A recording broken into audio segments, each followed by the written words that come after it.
प्रिय विद्यार्थियों, मैं डॉक्टर खेमचंद महावर, सह आचार्य राजनीति विज्ञान, राजकीय महाविद्यालय बहरौड़ से आज हम एमए उत्तरार्ध राजनीति विज्ञान के 5वां प्रश्न पत्र आधुनिक राजनीतिक सिद्धांत यानी कि आपका एमए का जो 5वां प्रश्न पत्र है और एमए फाइनल का प्रथम प्रश्न पत्र है जिसका नाम है आधुनिक राजनीतिक सिद्धांत मत्स्य विश्वविद्यालय के पाठ्यक्रम के अनुसार उसका एक महत्वपूर्ण विषय राजनीतिक संस्कृति का हम अध्ययन करेंगे।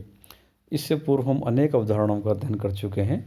यह उसी प्रक्रम में उसकी सतत आगामी अवधारणा है। हमें विद्यार्थियों को इन अवधारणाओं को या कंसेप्ट को, जैसे कि राजनीतिक विकास हुआ, राजनीतिक आधुनिकरण हुआ, राजनीतिक संस्कृतिकरण हुआ, राजनीतिक समाजीकरण, इन सभी अवधारणाओं का सतत अध्ययन करना चाहिए। अनवरत एक के बाद एक अध्ययन करना चाहिए, क्योंकि ये चीज़ें परस्पर जुड़ी हुई है, जिससे इसके संकल्पनात्मक पहलू को हम भली भांति और आसानी से समझ सकते हैं। तो ये राजनीतिक संस्कृति का जो विषय है, इसमें हम इसकी परिभाषाओं के साथ साथ ये समझने का प्रयास करेंगे कि आखिर राजनीतिक संस्कृति है क्या। जैसे मूलतः राजनीतिक संस्कृति का अभिप्राय यही है कि व्यक्ति का राजनीति के प्रति क्या रुख या क्या रवैया है। मानव अपने आसपास का जो मानवीय वातावरण है या मानवीय पर्यावरण है, उस मानवीय पर्यावरण में राज्य के दिशा निर्देशों के साथ ही उसको कार्य करना पड़ता है, क्योंकि आधुनिक जो युग है वो आधुनिक राष्ट्र राज्य का युग है और हम सरकार द्वारा बनाए गई नीतियों के ताने बाने या उनके बनाए गए नीतियों के उस माहौल में रहते हैं।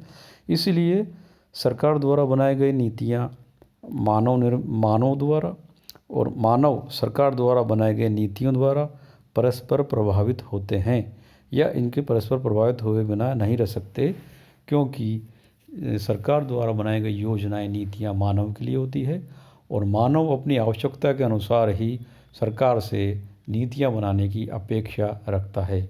तो इसी प्रक्रम में एक ऐसा माहौल बनता है कि जनता राज्य और राजनीति के प्रति सीधा अपना रुख, अपना रवैया, अपना आचरण प्रकट करती है या प्रस्तुत करती है। तो राजनीति के प्रति जनता में जो विचार हैं, जनता में जो समझ है, जनता का जो रुख है राजनीति के प्रति, वही एक राजनीति संस्कृति के माहौल का निर्माण करता है। इस संदर्भ में इर्विक रॉय ने एक इसकी परिभाषा देने का प्रयास किया है। इर्विक रॉय कहते हैं कि यह अंतर इसलिए है कि हर देश की राजनीतिक निर्दिष्ट समय और स्थान पर मानवीय पर्यावरण में ही संचालित होती है और ये मानवीय पर्यावरण भौतिक, आर्थिक, सामाजिक एवं राजनीतिक पक्षों से घुला मिला रहता है। एक सी संवैधानिक व्यवस्था, एक सी राजनीतिक प्रक्रियाएं होने के बावजूद भी राजनीतिक प्रक्रिया अलग अलग प्रकार की होती है। जैसे राजनीतिक विकास की दृष्टि से भिन्न भिन्न दिशाओं में चलती है, उनके विकास के क्रम भी अलग अलग होते हैं, उनका परफॉर्मेंस भी भिन्न भिन्न होता है, उनकी स्टाइल शैली भी अलग अलग होती है। जैसे अमेरिका और फ्रांस के संविधान, पश्चिम जर्मनी, जापान और भारत का आर्थिक विकास तथा इंग्लैंड और भारत की शासन प्रणाली भिन्न भिन्न है। राजनीतिक शास्त्रियों ने देखा कि सिद्धांत और व्यवहार में राजनीतिक व्यवस्था भिन्न भिन्न रूप प्राप्त कर लेती है। संविधान, संस्थाएं, संरचनाएं बेमानी बन जाती है और व्यवहार प्रतिमान आधारभूत हो जाते हैं, जिसके कारणों की खोज में राजशास्त्रियों ने पाया कि व्यक्ति की राजनीतिक अभिवृत्तियां ही वे आधार हैं जिससे राजनीतिक व्यवहार विशिष्ट बनता है। इससे राजनीति को शेप यानी कि स्वरूप प्रदान होता है। इससे राजनीति को मीनिंग यानी कि अर्थ मिलता है। इससे राजनीति को वाइटलिटी यानी कि चैतन्यता प्राप्त होती है। इससे राजनीति को सब्सटेंस यानी कि तात्विक या सत्व मिलता है। अनेक विद्वानों ने इसकी परिभाषा भी दी है, जैसे कि आप देख रहे हैं। आमंड पावेल कहते हैं कि राजनीतिक संस्कृति राजनीतिक व्यवस्था के लोगों की राजनीति के प्रति मनोवृत्ति व रवैया है।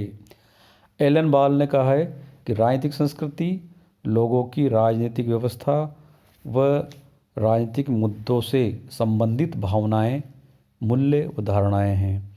सिडनी वर्मा ने कहा है कि राजनीतिक संस्कृति आनुभविक विश्वासों, अभिव्यक्तात्मक प्रतीकों, मूल्यों की ऐसी व्यवस्था है जो उस स्थिति को परिभाषित करते हैं जिसमें क्रिया होती है। ये राजनीति विज्ञान की परिभाषाएं दी गई हैं। इसके 2-3 लक्षण बताए गए हैं। इसमें सबसे पहला है आनुभविक विश्वास। आनुभविक विश्वास का अर्थ है कि राजनीतिक विषयों के बारे में व्यक्ति की समझ के अनुसार राजनीतिक संबंधों को दिया गया अर्थ, अर्थात व्यक्ति द्वारा राजनीति के बारे में अपनी समझ, उसके बारे में अपना विश्वास, उसकी राजनीतिक अभिरुचियाँ होती है। इससे राजनीतिक व्यवस्था का संचालन आधारभूत ढंग से प्रभावित होता है। यानी कि व्यक्ति जो एक राजनीतिक पर्यावरण में रहता है, वो उसका राजनीतिक आचरण, उसकी सोच, उसका विचार, उसकी विचारधारा, उसका संगठन और उसके आधार पर उसका प्रभाव जो है वो संपूर्ण राजनीतिक व्यवस्था को एक दिशा प्रदान करता है या प्रभावित करता है, जिससे राजनीतिक व्यवस्था को नया रूप, रंग और नई प्रकृति, अर्थ प्राप्त होती है, जिस कारण राजनीतिक व्यवस्था की प्रकृति का निर्धारण होता है। इससे राजनीतिक व्यवस्था का निष्पादनता का निगमन होता है। राजनीतिक व्यवस्था की क्षमता का संकेत देती है। राजनीतिक व्यवस्था की सीमाओं को स्पष्ट करता है। यह राजनीतिक व्यवस्था के विकास की दिशा निर्धारित करता है और राजनीतिक व्यवस्था के बारे में पूर्वानुमान लगाने में सहायक होता है और इससे राजनीतिक अभियंत्रण संभव बनता है। किससे? आनुभविक विश्वास के आधार पर। यानी कि राजनीतिक अभियंत्रण मतलब सोशल इंजीनियरिंग बनती है। दूसरी किसकी विशेषता है? अभिव्यक्तात्मक प्रतीक। अभिव्यक्तात्मक प्रतीक का अर्थ है प्रभावी अनुक्रिया। यानी कि समाज में व्यक्ति जो रहता है, व्यक्ति राज्य द्वारा बनाए गए नीतियों के प्रति प्रभावी अनुक्रिया करेगा, यह स्वाभाविक ही है। यदि नीतियाँ उसके पक्ष में हुई तो सकारात्मक, यदि नीतियाँ उसके पक्ष में नहीं हुई तो नकारात्मक परिणाम राज्य में देखने को मिलते हैं। तीसरी इसकी विशेषता मूल्य, यानी कि मूल्य अभिरुचि। राजनीतिक व्यवस्था क्या करती है, उसे क्या करना चाहिए, उसके बारे में उसकी पसंदगियाँ महत्वपूर्ण हो जाती है।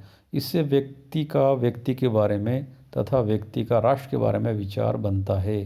अर्थात राजनीति के बारे में आपकी अभिरुचि बनती है। आप किस मूल्यों को पसंद करते हैं, इसका नियमन होता है।